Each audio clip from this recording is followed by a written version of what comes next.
Hi everyone, this is Today in History. Today is Wednesday, March the 20th, the 80th day of 2024. There are 286 days left in the year.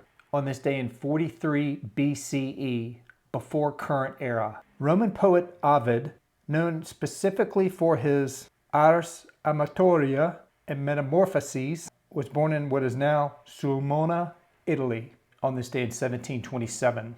Sir Isaac Newton, whose Principia from 1687 was one of the most important single works in the history of modern science, and who was the culminating figure of the scientific revolution of the 17th century, died in London on this day in 1770. German lyric poet Friedrich Holderlin was born in Laufen am Neckar, Württemberg, on this day in 1815. The 100 Days, during which Napoleon, having ended his exile by escaping to the island of Elba, would try to recapture his empire in France, began with Napoleon's arrival in Paris. On this day in 1828, playwright Henrik Ibsen, who introduced to the European stage a new order of moral analysis that was placed against a severely realistic middle-class background, was born in Skien, Norway, on this day in 1852. American author Harriet Beecher Stowe's Uncle Tom's Cabin was published in book form on this day in 1854. A meeting of Whigs, anti-Nebraska Democrats, and Free Soilers of Ripon, Wisconsin proposed the formation of what became the Republican Party in the United States on this day in 1948. Canadian-American ice hockey player Bobby Orr, who is a member of the Boston Bruins, became one of the game's best defensemen, was born in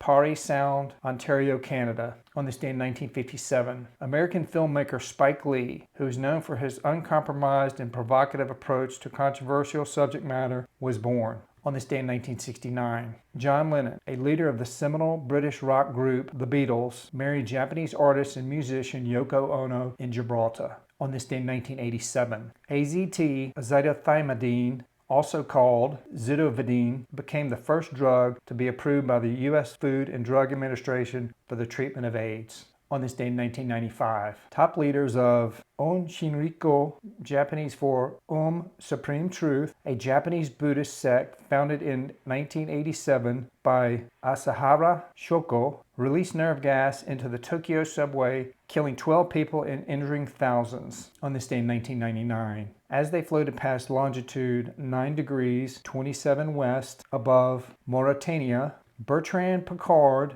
and Brian Jones became the first aviators to circumnavigate the globe nonstop by balloon. They landed the following day in Egypt on this day in 2015. Australian politician Malcolm Fraser, who served as the country's prime minister from 1975 to 1983, died at the age of 84. On this day in 2020. American country music singer Kenny Rogers, whose numerous hits included Lady and The Gambler, died at age 81. All right, everyone, that's it for today. Today is Wednesday, March the 20th, the 80th day of 2024. There are 286 days left in the year.